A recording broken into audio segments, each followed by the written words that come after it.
let's dive into a really profound spiritual teaching about our inner world. It says there are basically two ways our soul can go. But here's the twist. What if the big spiritual battle we all think we're supposed to be fighting is actually already over? So the whole thing kicks off with this incredible riddle. There's an idea that a penitent, someone who's really messed up and then returned, can reach a spiritual high that even a completely righteous person can't. So if that's true, why was the Holy Temple, the most sacred spot on earth, built on the land belonging to the righteous Benjamin and not his brothers who had to go through that whole journey of repentance? To get to the bottom of this paradox, we have to understand that this isn't just about some ancient story. It's about two totally different ways we can approach our own lives, right here and now. Okay, so we've got two main characters in the story. First, you have the Baal Teshuvah, the penitent. Think of Joseph's brothers. They had a long, hard road back. And then you have the Tzaddik, the righteous one. That's Benjamin, who, never strayed. He was pure from the get-go. Each of these archetypes represents a completely different spiritual path. One is a path of, an intense, head-on battle. The other is a path of slow, careful construction. Let's break that down. So you can see how these two paths map out. The penitent's way is called itkafia, or subjugation. This process brings down this transcendent, almost overwhelming divine light. On the other hand, the righteous person's method is ithapcha, transformation, and its goal is to take that light and build a stable home for it. Let's start with ectakathia. This is the penitent's path. Imagine it as a full-on war with yourself, staring down your worst impulses, your darkest fears, and just overpowering them with pure spiritual will. It's heroic for sure, but man, is it exhausting. And the result of this kind of spiritual war, you get this flood of light that is so incredibly powerful, you can't actually contain it. The source compares it to what happened in Exodus when the divine revelation was so intense that the people literally just ran away.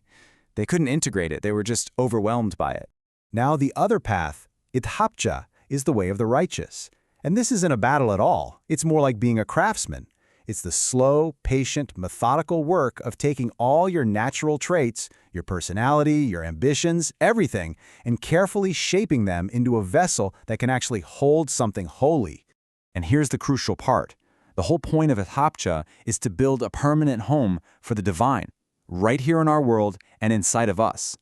It's all about creating a stable container, which of course brings us right back to that original question about the temple. So now that we have these two ideas, this massive, overwhelming light and this stable, carefully built vessel, we can finally solve the riddle. It's like this. The penitent's struggle brings down this incredible raw energy, this blinding light. But that light has nowhere to go. It needs a home. The righteous person's quiet work is what builds that home. So the Holy Temple needed the stable foundation of the righteous Benjamin to actually contain and hold the explosive spiritual energy of his repentant brothers. You needed both, the light and the vessel. This entire framework, this cosmic dance between the fighter and the builder, it describes a whole era of human consciousness, an entire age of inner work and spiritual struggle. But here is where this teaching just takes a radical 90-degree turn. It claims that this entire historical project of spiritual battle, of subjugation and refinement, is finished. That work, it's been completed. It's done. And that, of course, brings up a massive question for us right now. If we're not supposed to be fighting our inner demons anymore, then what on earth is our job today? The answer suggests a really fundamental shift in how we see ourselves. It's about moving away from being a warrior inside our own head to becoming a calm, detached observer. So here it is. The new work is this. Stop fighting. Just stop.